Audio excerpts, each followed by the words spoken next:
Silas Moretti didn't just kill people, he dismantled them, earning the terrified whispers that branded him the architect. He owned half of Chicago, and when he entered the Velvet Room, the music and the breathing both stopped. The rules of his presence were absolute.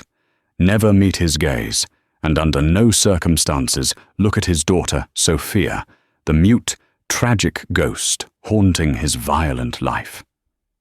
But Sarah Jenkins, a waitress drowning in debt and trying to survive a Tuesday shift, didn't care about the rules. Where others saw danger, she saw a lonely child and made a simple hand sign. She had no way of knowing that one small movement would put a target on her back, ignite a war, and lead her straight into the bed of the devil himself. This is the story of how she lost her life and found a new one. Her name was Sarah Jenkins, and before that Tuesday, her biggest problem was coming up with the remaining $300 for her mother's insulin. She was working a double shift at the Velvet Room, one of those places where the steaks cost more than her car, and the clientele treated the staff like furniture. It was 8:15 p.m. when the atmosphere in the room shifted. It wasn't gradual, it was instant. The air pressure dropped, and the low hum of conversation was sliced off as if by a guillotine. The double doors swung open, and he walked in. Silas Moretti. Sarah had seen him on the news, usually in blurry paparazzi photos or footage of him leaving a courthouse, looking bored while his lawyers destroyed the prosecution. In person, he was terrifyingly high definition. He wore a charcoal suit that fit him like armor, his dark hair swept back, revealing a face that was handsome in the way a thunderstorm is beautiful, sharp, dangerous, and likely to ruin you. Flanking him were 4 men who looked like they chewed glass for breakfast. But tucked against Silas's side, gripping his expensive suit jacket with a white-knuckled fist, was a little girl. Sophia. She was about 8 years old, with dark curls and giant, terrified eyes that darted around the room like a trapped bird. Rumor had it she hadn't spoken a word since the car bombing that killed her mother 3 years ago. The press called her the silent heiress. The staff at the Velvet Room just called her Trouble. Sarah, her manager Gerard, hissed in her ear, grabbing her arm hard enough to bruise. Table 4. Do not screw this up. You drop a fork, you're fired. You spill water, you're dead. Do you understand? I got it, Gerard, Sarah whispered back, pulling her arm away. She smoothed her apron, took a deep breath, and walked toward the center of the room. The silence was heavy. Every other diner was pretending to look at their plates, terrified of drawing Moretti's attention. When she reached the table, Silas was already seated, his back to the wall, scanning the room. The bodyguards took up the surrounding booths, creating a perimeter. Sophia sat next to her father, her legs swinging nervously, not touching the floor. "Good evening, Mr. Moretti," Sarah said, keeping her voice steady, though her heart was hammering against her ribs. "Welcome to the Velvet Room. Can I start you with sparkling water? Lemon. No ice." Silas cut her off. His voice was deep, a baritone that vibrated in the chest. He didn't look at the menu. He didn't look at her. He was watching the kitchen door. "And a Shirley Temple for the girl. Extra cherries. Bring the steak tartare immediately." "Of course," Sarah said, writing it down. She looked at Sophia. The girl was staring at the salt shaker, her brow furrowed. She looked miserable. The tension radiating off her father was enough to choke a grown man. For a kid, it must have been suffocating. "And for the entree?" Sarah asked, looking at the child. "What would the young lady like?" Silas sighed, a sound of exhausted irritation. "She will have the fettuccine Alfredo. Plain. She won't order for herself. I can give her a minute." "She doesn't speak," Silas snapped, finally locking eyes with Sarah. His irises were a startling, icy blue, cold enough to freeze hell over. Just bring the food. Sarah nodded and backed away. In the kitchen, the chefs were sweating. "Moretti's here?" the line cook asked, his hands shaking as he plated the tartare. "If this isn't perfect, he'll have my fingers." "Just cook the pasta," Sarah said, grabbing the tray of drinks. When she returned to the table, the mood was worse. Silas was on his phone, speaking in low, rapid Italian. Sophia was picking at the tablecloth. Sarah placed the sparkling water down. Then she placed the Shirley Temple in front of Sophia. She made sure to put 4 extra cherries in it. Sophia looked at the drink, then up at Sarah. Her eyes were wet. She looked terrified, not of Sarah, but of the situation, of the silence. She looked lonely. Sarah's heart broke a little. She knew that look. She had grown up with a brother who was deaf. She knew the isolation of being in a room where everyone talks over you, around you, but never to you. She knew the frustration of being treated like a piece of luggage. Silas was still arguing on the phone. "If Cray touches that shipment, I will burn his warehouse to the ground with him inside it."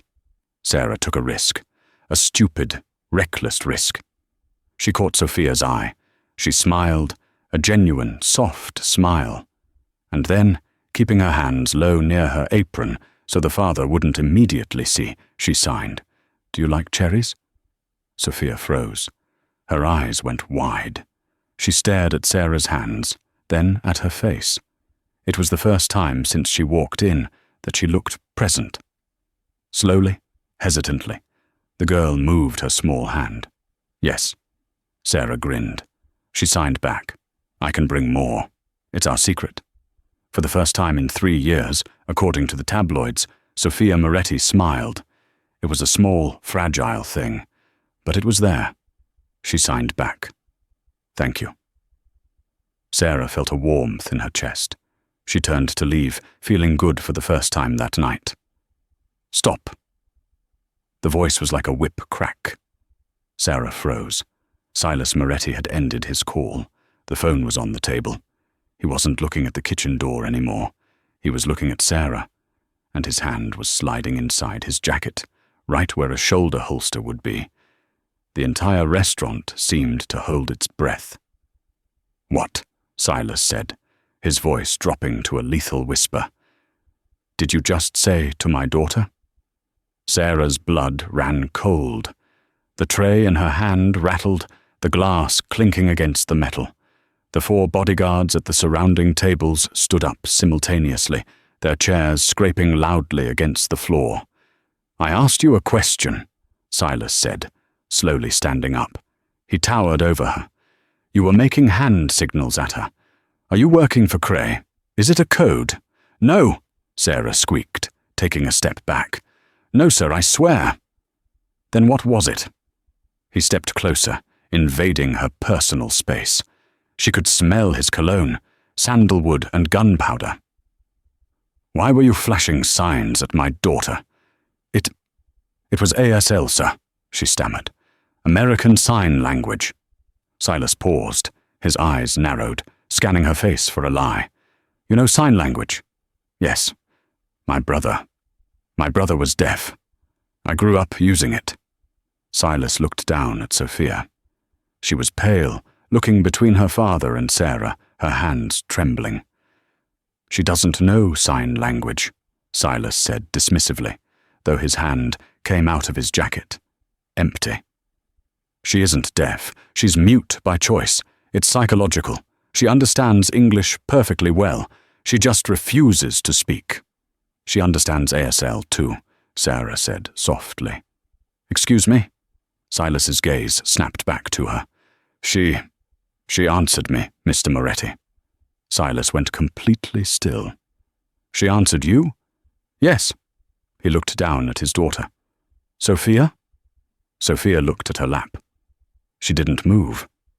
Silas let out a harsh, bitter laugh. You're lying. She hasn't communicated a single thought in 3 years. Not to therapists, not to doctors, and certainly not to a waitress in a cheap apron. Who paid you to approach us? Was it the Russians? Nobody paid me. Sarah felt a spark of anger override her fear. I saw a little girl who looked lonely, and I asked her if she liked cherries. That's it. Liar! Silas growled. He signaled to his men. Take her out back. We'll get the truth out of her in the alley. 2 of the mountains in suits stepped forward. One grabbed her arm. No! Sarah screamed. I'm telling the truth. Daddy, stop! The room didn't hear a voice. They heard a slap on the table. Sophia had slammed her hand down on the white tablecloth. Everyone froze. Sophia wasn't speaking. She was moving her hands, rapidly, fiercely. Her face was scrunched up in anger, tears streaming down her cheeks. She was signing so fast Sarah almost couldn't catch it. Stop it! She is nice. She asked about cherries. She is the only one who listens. Stop being mean. Silas stared at her. He looked completely bewildered. He looked at her hands, flying through the air, conveying complex sentences, emotion and rage. He looked at Sarah. What is she doing? She's yelling at you, Sarah whispered, her voice shaking. Translate, Silas commanded. She said, stop it. She said, I'm nice. She said, Sarah hesitated. Say it. She said, I'm the only one who listens, and that you should stop being mean. Silas looked as if he'd been punched in the gut. He looked back down at Sophia. She was panting, her chest heaving, her hand suspended in the air, waiting. Silas sank slowly back into his chair. He looked at his daughter with an expression Sarah couldn't place. Shock, awe, and a deep, profound pain. You know this language? Silas asked Sophia softly. Sophia nodded. She signed. Mom taught me. Before. What did she say? Silas asked Sarah, not taking his eyes off the girl. She says, her mum taught her. Before. Silas closed his eyes. He took a deep, shuddering breath. When he opened them, the ice was back, but the murderous rage was gone, replaced by calculation. He waved his hand at the bodyguards. Sit down. They sat immediately. He looked at the waitress. What is your name? Sarah. Sarah Jenkins. Sarah Jenkins, he repeated, testing the name on his tongue. You are going to finish your shift. You will serve us dinner. You will translate everything my daughter wishes to say. And when the check comes, you will come with us. Come with you? Sarah choked out. Where? To my home, Silas said. It wasn't a request. My daughter has a lot to say, apparently, and you are currently the only person on Earth she is willing to say it to. Consider yourself hired. I can't. I have a job here. Silas glanced at Gerard, the manager, who was cowering near the wine rack. Gerard, Silas called out without raising his voice. Yes, Mr. Moretti. Gerard practically sprinted over. Sarah quits, Silas said. Done, Gerard said instantly. She's gone. Goodbye, Sarah. Sarah stared at Gerard, open-mouthed. Silas turned back to her, a smirk playing on his lips. See? You're unemployed. Problem solved. Now get my daughter her fettuccine, and bring more cherries.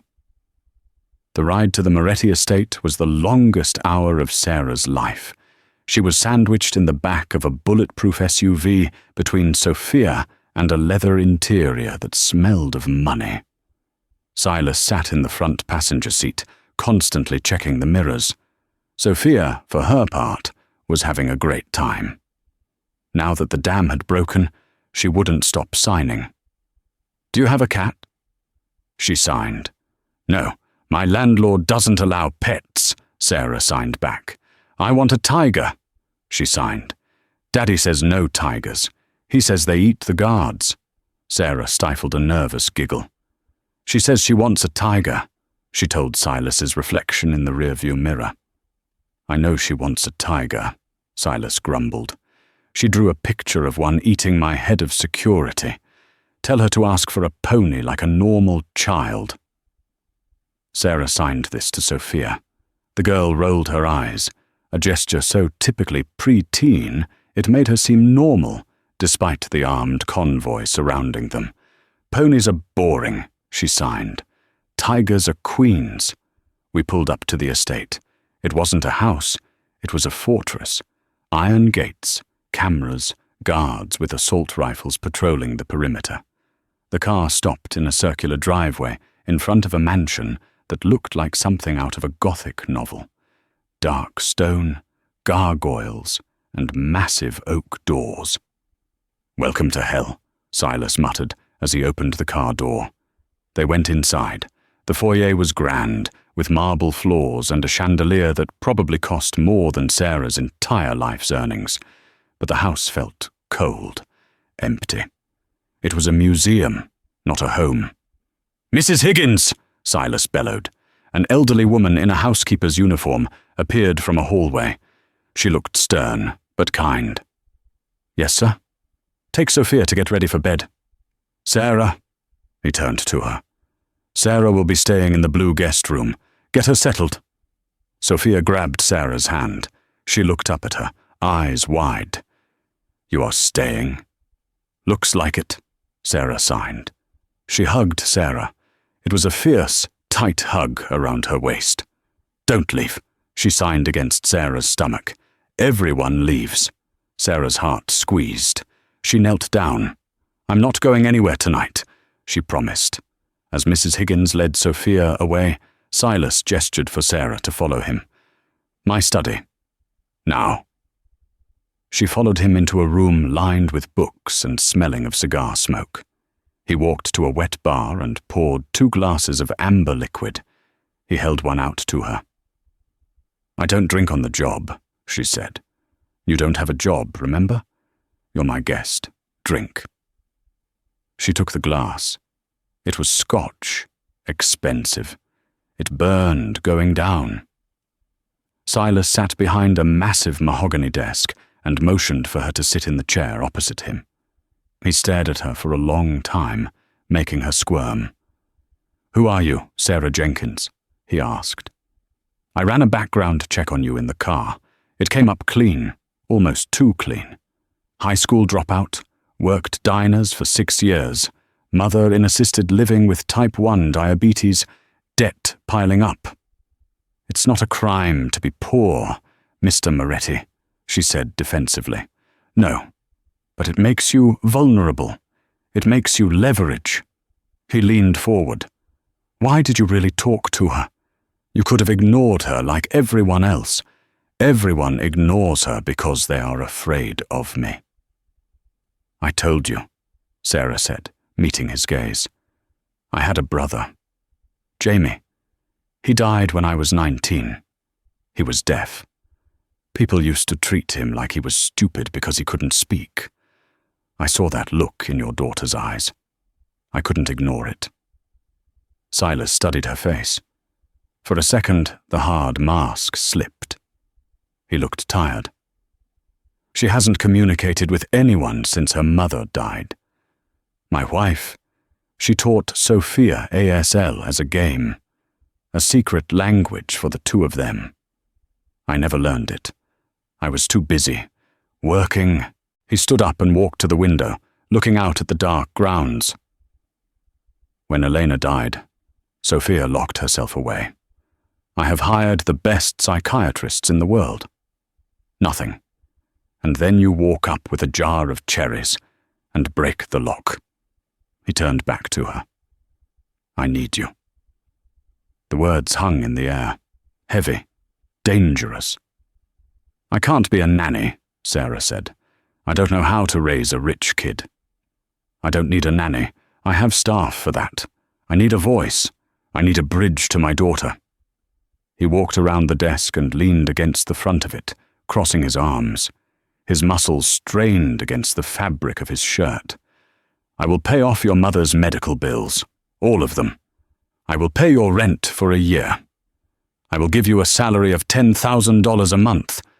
Her jaw dropped. 10,000? In exchange, he continued, you live here. You are available 24/7 for Sophia, and you teach me. Teach you what? Sign language, Silas said intently. I want to talk to my daughter. I want to tell her.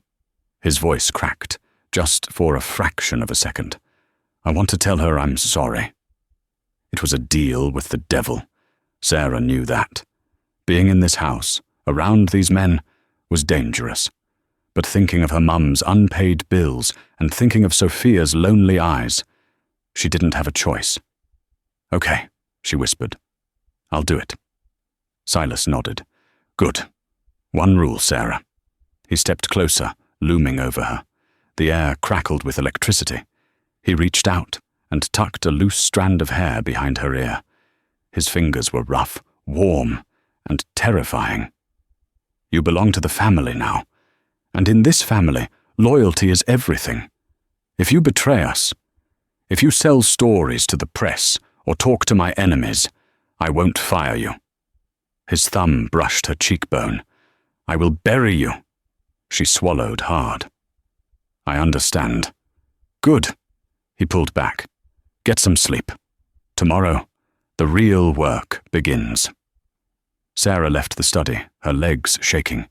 She had just sold her soul to Silas Moretti, but as she walked up the grand staircase, she didn't know that the real danger wasn't Silas. The real danger was watching from the shadows of the third-floor landing. A man with a scar running through his eyebrow and a phone in his hand. Victor Cray's mole was already inside the house, and he had just seen the boss bring home a weakness. 3 weeks. That's how long Sarah had been living in the Moretti fortress.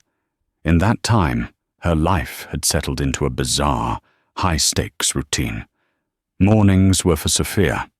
They did homeschooling in the library, though half the time they spent it drawing or exploring the massive gardens. Sarah learned that Sophia wasn't just smart, she was brilliant. She observed everything. She knew which guards were tired, which maid was having a bad day, and exactly where the security blind spots were in the rose garden, which she used to sneak extra cookies to the stray cats she wasn't supposed to feed. But the nights were for Silas. Every evening at 9 p.m. after Sophia was asleep, Sarah went to his study. The first few nights were stiff, professional. Silas treated learning American Sign Language like he treated dismantling a rival cartel, with intense, ruthless focus. He hated making mistakes. He hated that his large, rough hands, so skilled with a gun, felt clumsy, making the delicate shapes of letters. It's not a fist fight, Silas, Sarah told him one Tuesday night. They were sitting on the leather sofa in his study. The only light came from the fireplace and a single desk lamp. Relax your hands. You're too tense. I'm not tense, he growled, his fingers cramping as he tried to form the sign for family. You are, look. She reached out without thinking, taking his hands in hers. His skin was hot. His hands were massive, calloused and scarred. Her hands looked like doll hands wrapped in his. The moment she touched him, the air in the room shifted. It became thick, heavy. She gently molded his fingers. Like this. Index fingers and thumbs touching. Circle them around. Family.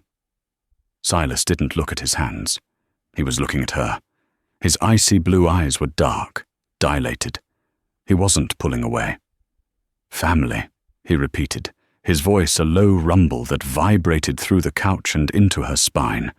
Yes, she whispered, suddenly breathless. And this is protect. She crossed her wrists in front of her chest. Silas copied the movement. Protect, he murmured.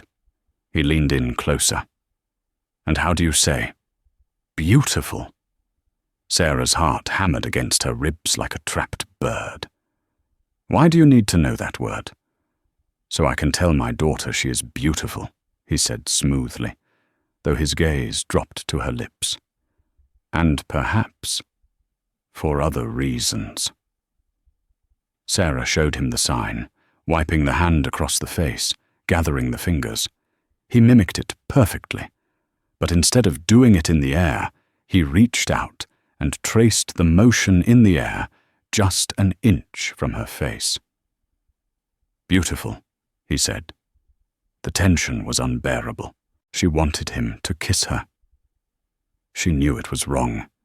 She knew he was a criminal, a killer, a man who had disappeared people.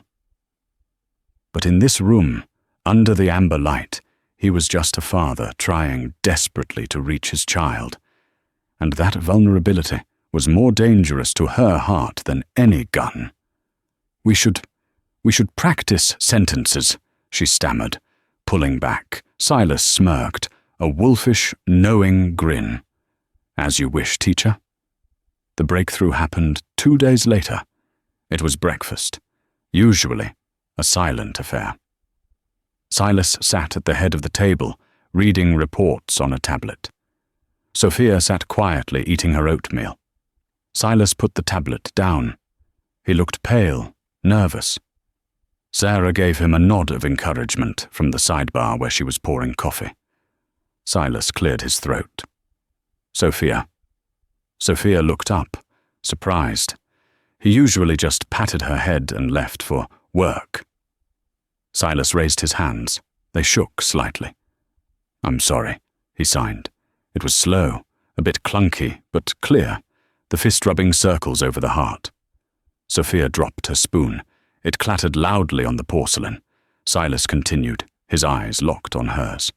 "I miss Mum, too. I was sad. I forgot to listen." Sophia's mouth fell open. Tears instantly welled up in her giant dark eyes. She looked at Sarah, then back at him. "I love you," Silas signed, pointing to himself, crossing his fists, pointing to her. Sophia didn't sign back. Instead, she launched herself out of her chair. She sprinted the length of the table and threw herself into her father's arms.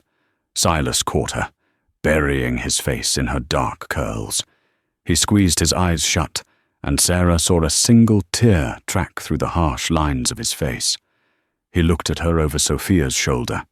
He mouthed the words, "Thank you." In that moment, Sarah knew she was in too deep. She wasn't just an employee anymore. She was part of the fabric of their lives. But happiness in the Moretti household was a fragility. It was glass waiting to shatter. That afternoon, Sarah was in the kitchen helping Mrs. Higgins prep dinner when the back door opened. Silas walked in. Silas was Silas's second-in-command. He was a slippery man with a scar through his eyebrow and a smile that never reached his eyes. He always looked at Sarah like she was a pest he hadn't decided how to exterminate yet. "Boss wants you," Silas said, leaning against the doorframe. "Where is he?" "Gym." Sarah wiped her hands and walked down to the basement gym. Silas was punching a heavy bag. He wasn't wearing a shirt. Sweat glistened on his back, highlighting a map of scars, knife wounds, bullet grazes. He was unleashing violence on the bag with terrifying power. He stopped when she entered. He grabbed a towel and wiped his face. "We have a problem," he said, skipping pleasantries. "What is it?" "Victor Cray, the rival family." Silas walked over to her, his presence overpowering. "He knows about you. He knows I have a weakness in the house." "Me?" Sarah asked. "I'm nobody." "You are the woman who got his daughter to speak," Silas corrected. "To Cray, that makes you a high-value asset, or a target." He reached out and grabbed her shoulders. "We are going to the safe house in the Hamptons tomorrow, just for a few days until I clear out Cray's operation. Pack a bag. Do not leave the estate today. Do not answer your phone." "Silas, you're scaring me." "Good," he said grimly. "Fear keeps you alive. I won't let anything happen to you, Sarah. I promise." He leaned down and kissed her forehead. It was a chaste kiss, protective, but it burned like a brand. Sarah went upstairs to pack. She felt safe, because Silas promised she was safe. She didn't know that the threat wasn't coming from outside the walls. It was already inside. As she walked past the security room, the door was slightly ajar. She heard Silas's voice. "Yeah, tomorrow. The convoy is moving to the Hamptons, taking the I-95 route." A pause. "No, the girl and the waitress will be in the second car. Take them alive. Kill Moretti." Sarah froze. Her blood turned to ice. Silas was the mole. She turned to run, to find Silas, but the floorboard under her foot creaked. The door swung open. Silas stood there. He saw her. He saw the terror in her face. He smiled, and this time it was a predator's smile. "Well," Silas said, pulling a radio from his belt. "Change of plans. We do it now." Sarah barely had time to scream before Silas lunged. He was fast. One hand clamped over her mouth, the other twisting her arm behind her back with agonizing force. He dragged her into the security room and kicked the door shut. Inside, the 2 guards on duty were already dead, slumped in their chairs, throats slit. The screens showing the perimeter cameras were looping a static image of an empty lawn. "You're a smart girl, Sarah," Silas whispered in her ear, his breath smelling of stale coffee and betrayal. "You should have stayed waitressing." He zip-tied her wrists. "Now, be a good girl and don't make a sound, or I go find Sophia and cut her fingers off one by one." She stopped struggling instantly. Tears streamed down her face, but she nodded. Silas keyed his radio. "Team Bravo, move in. Perimeter is down. The architect is in the basement, Jim. Flush him out." Gunfire erupted immediately. It sounded like thunder inside the house. Automatic weapons fire, the shattering of glass, shouting. "Let's go," Silas grunted, shoving her toward the door. "We're grabbing the kid." He dragged her into the hallway. The mansion was a war zone. Smoke was filling the corridor. Sarah saw Mrs. Higgins's body near the stairs. She choked back a sob. "Sophia!" she screamed, hoping the girl could hear her, hoping she would hide. "Run!" Silas backhanded her across the face. "Shut up!" We reached Sophia's room. The door was locked. Silas raised his gun and shot the lock out. He kicked the door open. The room was empty. "Where is she?" Silas roared, grabbing Sarah by the throat. "Where does she hide?" "I don't know," she gasped. "Find her!" Silas yelled to 2 masked men who appeared in the doorway. These weren't Moretti guards. They were Craze men, wearing tactical gear. They tore the room apart. They flipped the bed, smashed the wardrobe. Nothing. Then Sarah saw it. The window seat. The lid was closed, but a tiny piece of blue fabric, the hem of Sophia's dress, was caught in the hinge. Silas saw her eyes dart there. He grinned. He walked over and threw the lid open. Sophia was curled in a ball, clutching a sketchbook, her eyes wide with terror. She didn't scream. She was silent as the grave. "Gotcha!" Silas sneered. He reached in and grabbed her by her hair. Sophia kicked and thrashed, her mouth open in a silent wail. "Let her go!" Sarah threw herself at Silas, shoulder-checking him. It was like running into a brick wall, but it made him stumble enough to loosen his grip on Sophia. Sophia scrambled back, biting his hand. "You little brat!" Silas raised his gun, aiming it at her head. Bang! The shot was deafening. Sarah squeezed her eyes shut, waiting for the end. But Sophia didn't fall. Silas dropped. There was a neat, red hole in the center of his forehead. He crumpled to the floor, his dead eyes staring at the ceiling. Sarah spun around. Silas stood in the doorway. He looked like a demon rising from hell. He was covered in blood, some his, mostly others. He held a silver desert eagle in one hand and a combat knife in the other. His chest was heaving. "Daddy!" Sophia scrambled across the floor. Silas didn't holster his weapon. He scanned the room, stepped over Silas's body, and kicked the gun away from the dead traitor's hand. Only then did he drop to his knees and scoop Sophia up with one arm. He looked at Sarah. "Are you hurt?" "I'm fine," she choked out, shaking uncontrollably. "Silas, he was the mole." "I know," Silas said coldly. "He's been dealt with. But we aren't safe. Cray sent a hit squad. There are 30 men in my house. We have to go. The front door. Blocked. They have snipers on the lawn." Silas stood up, holding Sophia tight. "We're going to the tunnels." He led them to the library. He pulled a specific book, Dante's Inferno, and the heavy oak bookcase swung open, revealing a dark stone staircase spiraling down into the earth. "Go," he ordered. They ran down into the damp, cold darkness. Silas closed the passage behind them, plunging them into gloom, lit only by the flashlight on his phone. They ran for what felt like miles. The tunnel smelled of earth and old brick. Finally, they emerged into a hidden garage miles from the estate, located under an abandoned warehouse. A black sedan was waiting. Silas threw them into the back seat and jumped into the driver's side. He peeled out of the garage, tires screeching. "Where are we going?" Sarah asked, pulling Sophia into her lap. The girl was shaking, burying her face in Sarah's chest.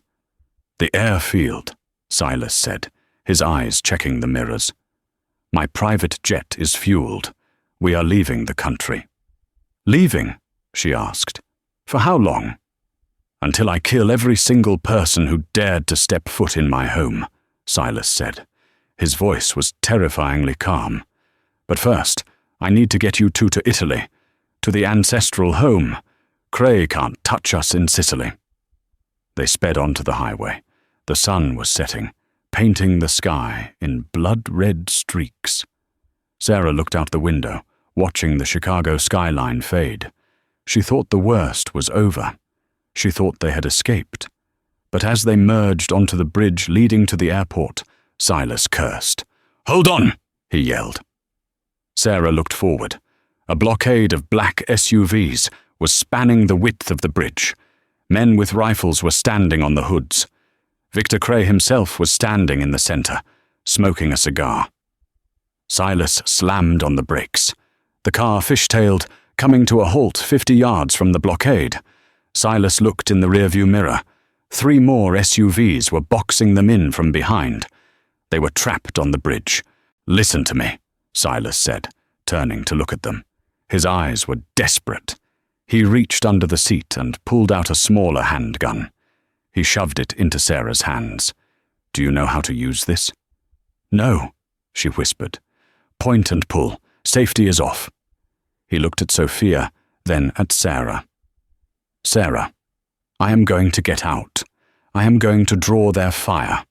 When I do, you take the car. You drive through the gap on the right. Do not stop. Do not look back." "No!" She grabbed his arm. "They'll kill you. There's too many of them." "They want me," Silas said intensely. "If I give them me, they might ignore the car for a few seconds. That is all you need. I can't leave you." Silas grabbed the back of her neck and pulled her forward.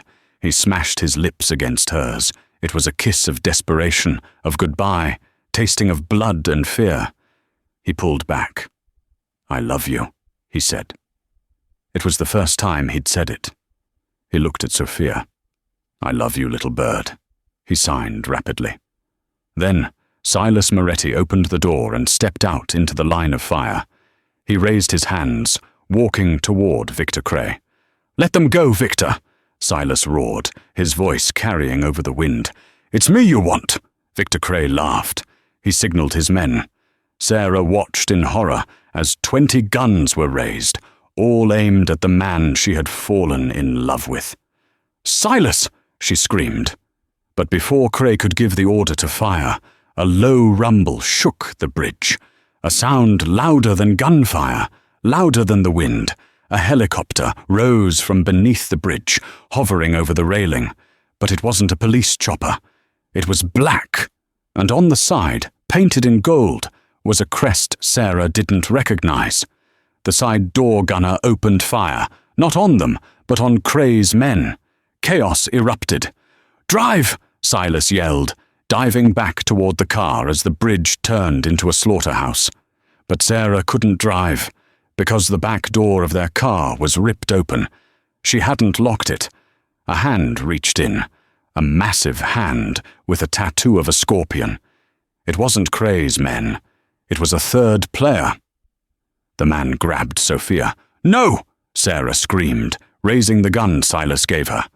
She pulled the trigger. The recoil nearly broke her wrist.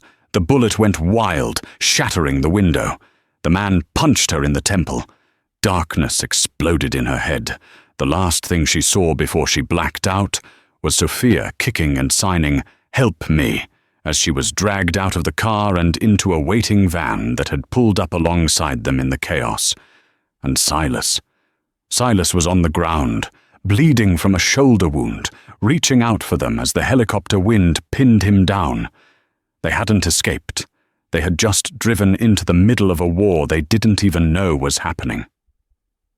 Sarah woke up to the smell of salt water and antiseptic. Her head throbbed with a rhythm that matched the crashing waves she could hear outside. She tried to sit up, but a sharp pain in her ribs forced her back down. She was lying in a bed with crisp white linens, the room bathed in the soft golden light of a Mediterranean afternoon. The ceiling was high, vaulted stone. This wasn't a hospital. It was a palace. "Don't move," a voice rasped from the corner. She turned her head. Silas was sitting in a velvet armchair, his left arm in a sling, his chest bandaged beneath an unbuttoned white shirt. He looked terrible, pale, unshaven, with dark circles bruising the skin under his eyes. But he was alive. "Sophia?" Sarah croaked, panic instantly seizing her throat. Silas didn't answer immediately. He picked up a glass of water and walked over to the bed, helping her drink. His hand was steady, but she could feel the tension vibrating off him like a live wire. "They took her," he said finally, his voice hollow. "We are in Sicily, my family's ancestral home near Palermo. We've been here for 2 days while you were unconscious." "Who took her?" She gripped his wrist. "Was it Cray?" "Cray is dead," Silas said without emotion. "The helicopter gunned him down on the bridge. Cray was just a pawn, a distraction." He walked to the window, looking out at the rugged coastline. "The man who took Sophia, his name is Luca Vanzetti. My cousin." "Your cousin? I thought you said your family was loyal." "Luca has been dead for 5 years, or so I thought. I buried an empty casket. Apparently, he survived the car bomb I planted for him after he tried to sell my daughter to the Russian mob when she was 3. Silas turned, and the look in his eyes was pure, unadulterated hatred. "He's back. He calls himself the Scorpion now. He runs the drug trade in southern Italy. Why did he take her?" "He doesn't want money," Silas said, walking back to the table and picking up a tablet. "He wants the throne. He wants me to sign over all my North American territories, my shipping lines, everything, in exchange for Sophia." "Give it to him," Sarah said instantly. "Give him everything. Who cares about the business?" "I already sent the transfer papers," Silas said. "I would burn the world for her. But Luca is not a man of honor. If I give him the empire, he won't let Sophia go. She is the only witness to his face. He will kill her the moment the ink is dry." Sarah felt sick. "So what do we do?" "We find her before the deadline. He gave us 24 hours. 18 are gone." Silas handed her the tablet. He sent a proof of life video an hour ago. Sarah's hands shook as she pressed play.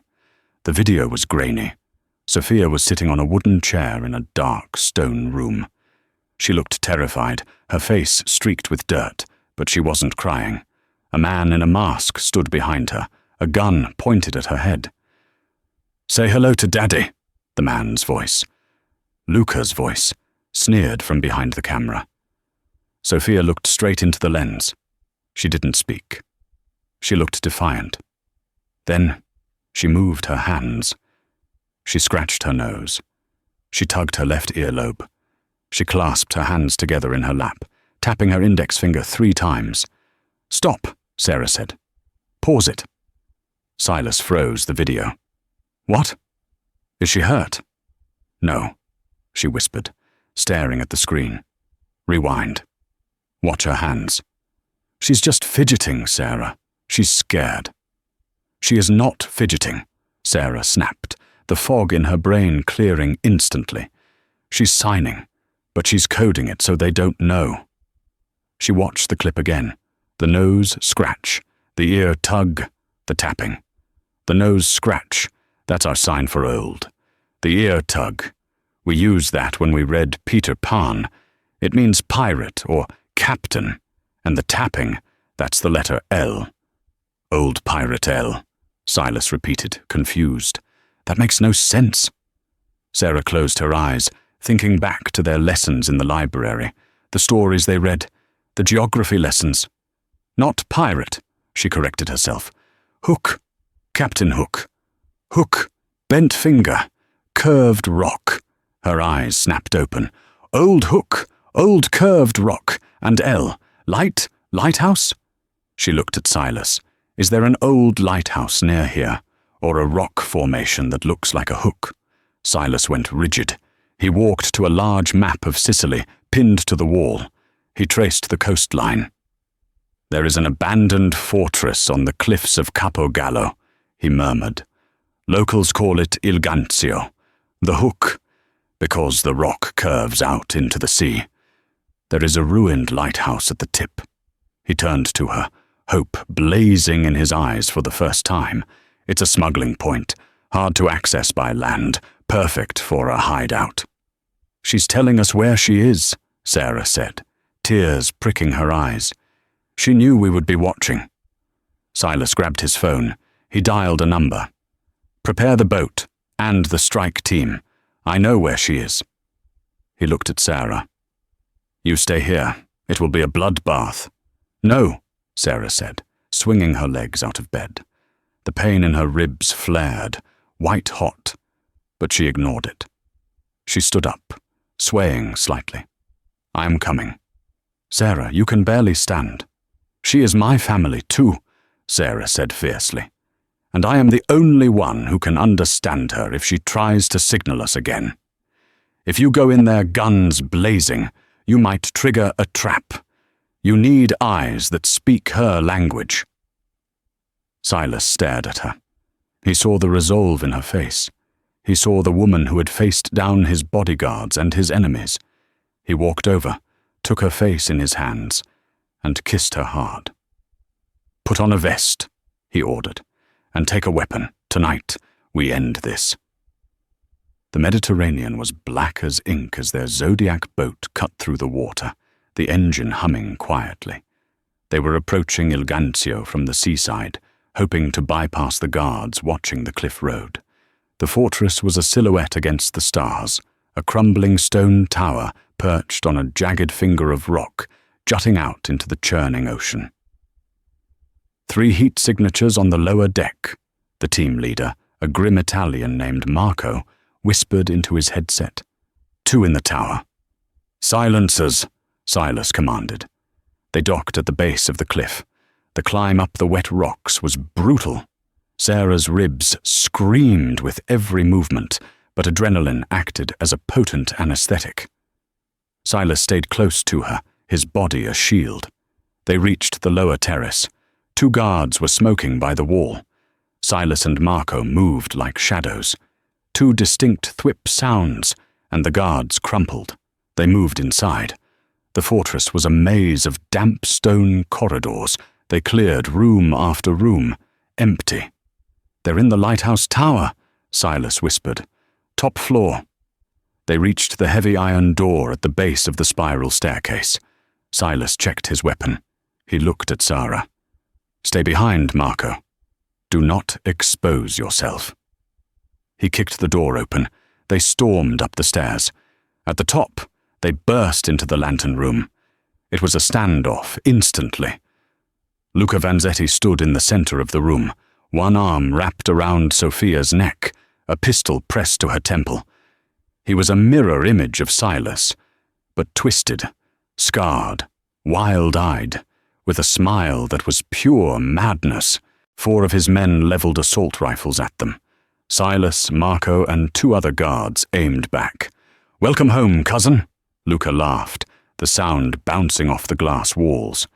"I see you brought the help." He looked at Sarah with a sneer. "Let her go, Luca," Silas said, his voice deadly calm. "You have the papers. The empire is yours." "I know," Luca grinned. "But you see, Silas, I can't leave loose ends. And you're a very big loose end." He tightened his grip on Sophia. She whimpered. Her eyes found Sarah's. She was terrified, but she was watching Sarah. Sarah slowly moved her hand to her chest, tapping it twice. "Trust me." Sophia blinked. Then she looked at the floor near Luca's feet. There was a grate there, a maintenance hatch. She looked at Sarah. She signed, her movements tiny against Luca's shirt. "Trap." Boom. Sarah's blood froze. "Silas," she said, keeping her voice conversational, trying to distract Luca. "He has the place rigged." Luca's eyes snapped to her. "Smart girl." "Yes. C4 under the floorboards. If my heart stops, this thumb trigger releases, and we all go for a swim." He held up a small remote in his left hand. Silas hesitated. He couldn't shoot. If Luca dropped the remote, the lighthouse would explode. "So," Luca smiled. "Here is how this ends. You, Silas, put the gun down. You kneel, and I put a bullet in your head. Then I leave with the girl and the waitress. Maybe I keep the waitress. She's pretty." Silas looked at Sophia. He looked at the remote in Luca's hand. He began to lower his gun. "No, Silas!" Sarah screamed. "Silence!" Luca roared, aiming the gun at her. In that split second, Sophia moved. She didn't pull away. She didn't scream. Instead, she stomped her foot with all her might onto the metal grate she had been standing on. It was loose. Had they unknowingly weakened the structure during the climb? No.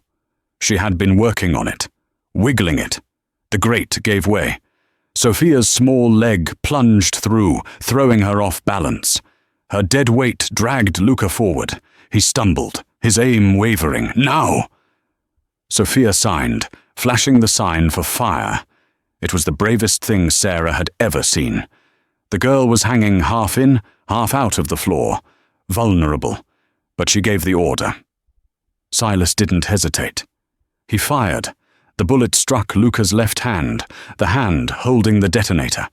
The remote flew across the room, skittering toward the edge of the open balcony door.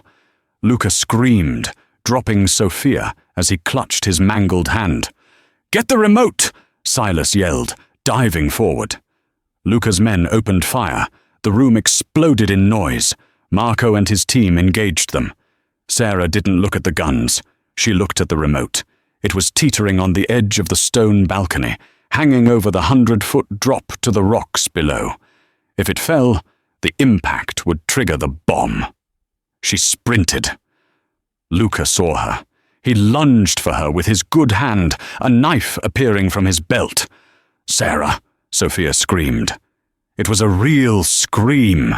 A voice, hoarse, unused but loud. The sound of her voice shocked Luca for a fraction of a second. That was all Sarah needed. She slid across the floor like a baseball player stealing home. She kicked Luca's legs out from under him. He fell hard. She scrambled to the balcony. The remote was slipping. She reached out, her fingers brushing the cold plastic. She grabbed it, just as it tipped over the edge. She lay there, panting, clutching the detonator to her chest, staring down at the churning black water below. Silence fell over the room. She turned around. Silas was standing over Luca. Luca was on his back, bleeding, laughing wheezily. "You can't kill me, Dom," Luca spat. "We are blood." Silas looked at Sophia, who was huddled in the corner. He looked at Sarah, lying on the floor with the detonator. "You lost your claim to my blood when you touched them," Silas said. He holstered his gun. He grabbed Luca by the collar and dragged him to the balcony. "Silas, wait," Sarah said, scrambling up. Silas didn't wait.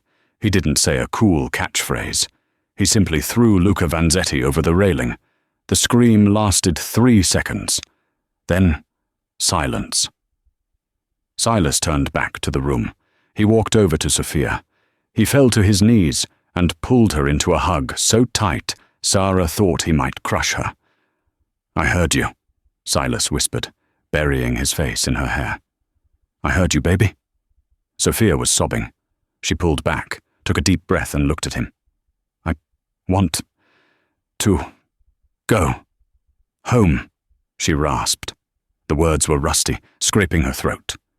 But they were English. Silas laughed, a sound of pure relief, tears streaming down his face. "Okay, let's go home." He looked at Sarah over her head. He reached out his hand. She took it. He pulled her into the huddle. The three of them, battered, bruised, covered in dust and blood, held each other in the ruins of the lighthouse. The architect had his family back. And he had found his voice. 3 years later, the garden was in full bloom. It was spring in Chicago, and the air smelled of lilacs and freshly cut grass. Sarah sat on the porch swing, watching the scene on the lawn. Silas was no longer wearing the charcoal suits of a mob boss. He was wearing jeans and a t-shirt, his hair graying slightly at the temples. He was standing in front of a soccer goal. "Ready," he called out. "Ready," Sophia yelled. She was 11 now, tall and lanky, her hair tied back in a ponytail. She ran up and kicked the ball. It sailed past Silas's hands and into the net. "Goal!" she screamed, doing a victory dance. She didn't sign much anymore. She talked, incessantly. She had a lot of years of silence to make up for. She was loud, opinionated, and brilliant.